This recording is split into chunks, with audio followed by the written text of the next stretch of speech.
안녕하세요. 여러분들의 쉬운 그림 그리기를 위한 솔생님입니다. 제가 여러분들께 그림 강좌를 진행하게 된 지도 벌써 2년이라는 시간이 지났습니다. 그동안 진행했던 여러 그림 강좌들 중에서 지금 여기 보이는 이 스케치북 어플로 진행을 했던 강좌 수가 정말 많을 정도로 제가 애정하는 그림 어플 중 하나라고 말씀드릴 수가 있는데요. 플레이스토어나 앱스토어에서 무료로 쉽게 다운받을 수 있기 때문에 그냥 쉬워 보이는 어플로 생각하실 수도 있지만, 지금 이 스케치북 어플은 원래 처음에 유료 어플이었다는 사실 여러분들 알고 계신가요? 지금이야 이런 태블릿 PC를 이용한 드로잉이 많이 보편화가 되었고 무료이면서도 알찬 어플들이 많이 생겨나서 이 어플이 유료면은 대체 누가 쓸까 하시는 분들도 계시겠지만, 제가 이 어플을 쓰던 한 2014년, 2015년 이 당시만 해도 그림 어플에 대한 선택지가 너무너무나도 적었습니다. 더욱이 지금 아이패드가 아닌 갤럭시 탭의 경우에는 정말 그걸로 그림 그리시는 분들이 거의 없을 정도로 그림 어플에 황무지가 따로 없었는데요.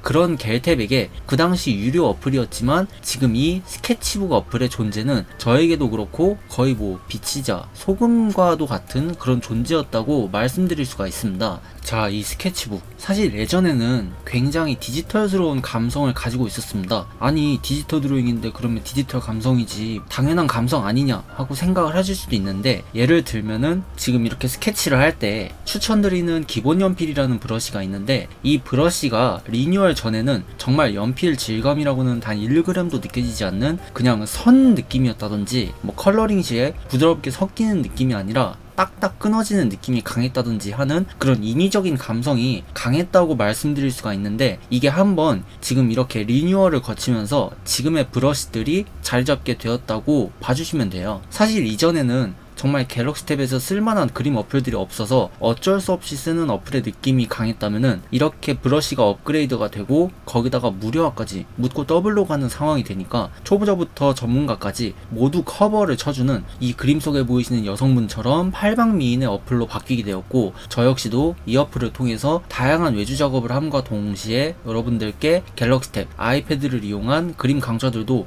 많이 진행을 할 수가 있게 되었습니다. 지금 이렇게 아이패드를 구매하고 나서도 프로크리에이트보다는 스케치북을 많이 쓸 정도로 정이 좀 많이 들었다 할까요? 이 어플의 최대 장점 중 하나가 바로 코피 컬러 세트였는데, 여러분들이 일일이 색상을 만들어줘야 하는 여타 어정쩡한 무료 그림 어플들과는 다르게 미리 만들어져 있는 예쁜 색상들을 색상 번호만 외워놓으면 언제든지 골라 칠할 수 있게끔 해주는 개꿀 기능입니다. 그런데 이 기능이 제가 책을 내고 나서 얼마 지나지 않아 사라졌습니다. 그냥 없어요. 없어졌어요. 씨발.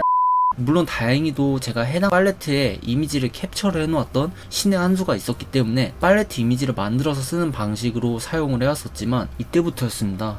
뭔가 불안불안했던 게, 제가 지금 계속 스케치북이라고 말씀드렸고 현재 어플명도 분명 스케치북이라고만 되어 있지만 코픽 색상 세트가 없어지기 전에는 오토데스크 스케치북이라는 어플명을 가지고 있었습니다. 3D 맥스나 캐드 쓰시는 분들은 모를 수가 없는 바로 그 회사죠. 산업 디자인을 주름 잡는 엄청난 거대 기업이다 보니까 사실 저 코픽 색상 세트도 정말 그런 렌더링하기 편한 색상 툴이었던 것으로 기억이 되는데요. 코픽이 사라진 이유도 오토데스크사에서 따로 떨어져 나와 그냥 스케치북이라는 별도의 법인으로 나오면서 라이센스 만료로 인해 삭제가 되었던 것인데, 그래요, 라이센스 없어지고 다 좋아요. 문제는 이게 아무런 예고도 없이 지멋대로 업데이트를 하고 나니까 그냥 해당 기능이 사라져 있었다는 겁니다. 그 당시까지도 저는 스케치북으로 종종 외주를 하는 입장이었는데, 이거는 마치 다음날 그림 그리려고 물감을 열심히 말려놓으니까 밤새 누가 팔레트를 훔쳐간 느낌이었어요. 디지털 드로잉이 익숙했던 저로서도 이런 족같은 상황은 극심한 현타를 찾아오게 했는데, 다른 분들은 어떠셨을지 정말 상상도 하기가 싫습니다. 하여튼 그렇게 거의 1년이 넘는 시간 동안 해당 어플은 업데이트 이후 그림 파일이 열리지 않는 버그까지 동반한 채로 거의 방치가 되어 있었고, 저 역시도 만약 이 스케치북을 이용한 그림 작업을 해왔던 사람이 아니라면 얼마든지 다른 대체제로 옮겨갔을 수도 있었을 거예요. 이때쯤이면 이제 사실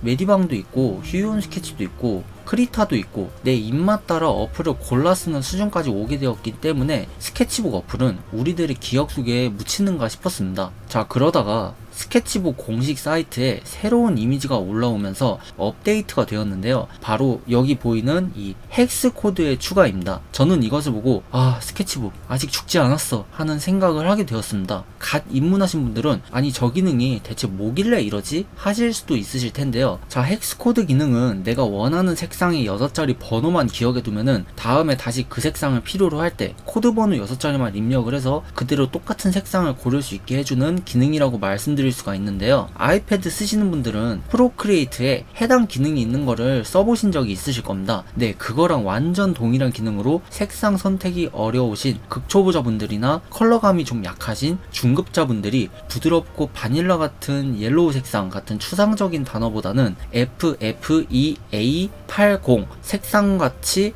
동일한 색상을 골라서 강좌를 따라하기 훨씬 쉬워지기 때문에 저 같은 강좌쌤 입장에서도 배우시는 분들 입장에서도 모두가 행복해지는 위아더 월드라고 말씀드릴 수가 있습니다. 이렇게 써놓고 보니까 진짜 굉장히 다사다난했던 어플이라는 게 느껴지네요. 자, 이 어플은 제가 제 채널에서 굉장히 많이 다루긴 했지만 사실 이 어플을 제가 왜 사용하고 추천하는지 의외로 모르시는 분들이 많습니다. 무조건 유료 어플이 최고 존엄이 아닌가 하는 생각을 하실 수도 있는데 대부분은 맞는 이야기입니다만 사람들마다 그림을 그리는 목적이 다르고 그 목적에 맞춘 그림 어플로서 추천을 드린다면은 스케치북도 분명한 메리트가 있습니다. 저는 크게 두 가지의 장점을 가지고 있다고 생각해요. 자, 첫 번째로 무료이면서 알찬 기능입니다. 제가 예전에 진행했던 갤럭시 탭 그림 어플 탐방 영상들을 보신 분들은 아마 아실 겁니다. 무료 그림 어플들 대부분은 정말 이걸 쓰라고 만든 건가 싶을 정도로 완성도가 허접하거나 그림 그릴 구색은 뭐 맞춰놓긴 했는데 굳이 이거를 써야 하나 싶은 생각이 드는 퀄리티를 가진 어플들이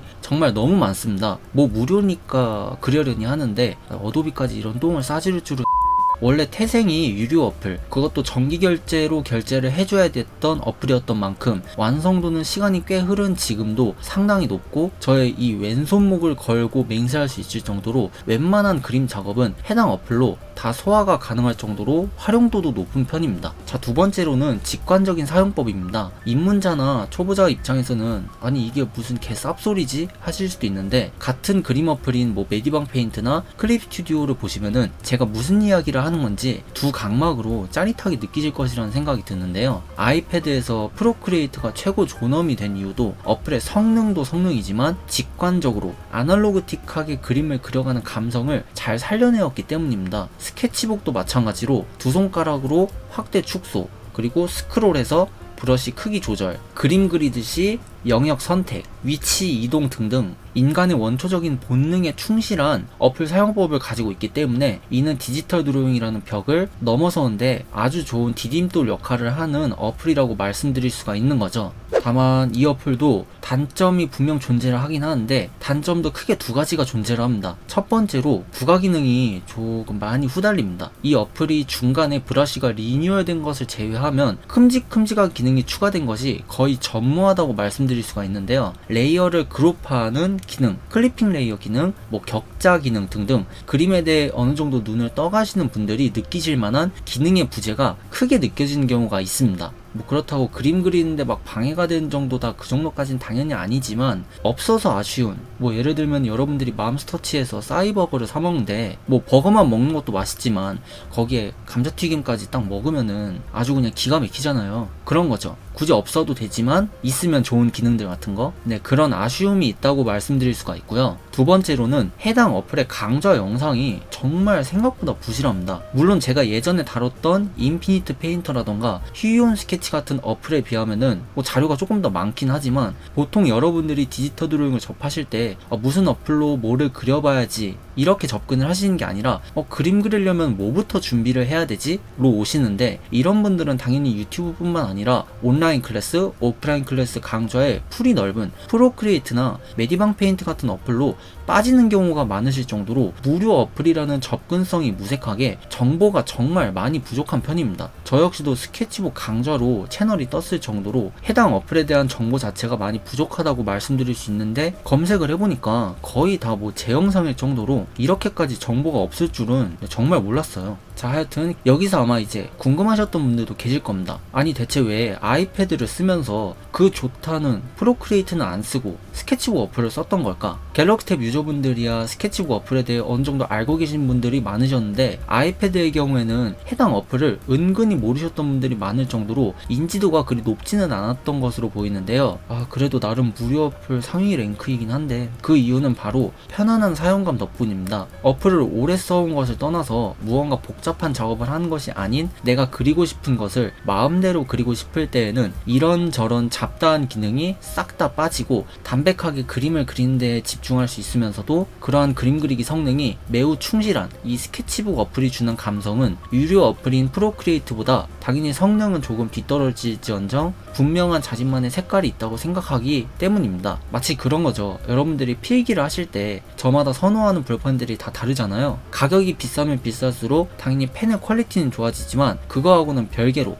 내가 선호하는 필기감을 가진 볼펜이 있는 거고, 그걸 쓰는 걸 더 즐거워하듯이 말입니다. 어떤 이야기인지 혹시 잘 이해가 되시나요? 자, 이렇게 이번 영상에서는 제가 애용하는 스케치북 어플의 변천사, 간단한 장단점, 마지막으로 사용하는 이유에 대해서 한번 주저주저 떠드는 시간을 가져보았습니다. 사실 제가 오늘 영상에 이렇게 알려드렸던 내용들은 그동안 여러 영상에 나눠서 제가 말씀드렸던 부분이긴 한데, 사실 여러분들이 그런 영상들을 찾아서 볼 거라고는 생각하지 않기 때문에 한번 여러분들의 질문에 대해서 답변도 좀 해드릴 겸 이렇게 제가 왜 이런 식으로 그림 생활을 하는지에 대해서 좀 정리를 하는 시간을 가져보았다고 말씀드릴 수가 있습니다. 약간 좀 설명충 같긴 하지만 이 그림 같은 경우에도 제가 스케치북으로 제작을 했던 그림인데요. 무료 어플이라서 성능이 좀 후달리지 않을까 하시는 분들의 그런 마인드를 좀 깨부셔주기 위해, 어플은 정말 도구일 뿐 그림을 그리는 주체는 우리들이잖아요. 디지털 드로잉을 함에 있어서 이런 도구에 너무 연연하지 마시고 좀 여러분들이 부담감 없이 즐거운 그림 생활을 가졌으면 하는 바람을 가진 솔생님입니다. 영상이 유익하셨다면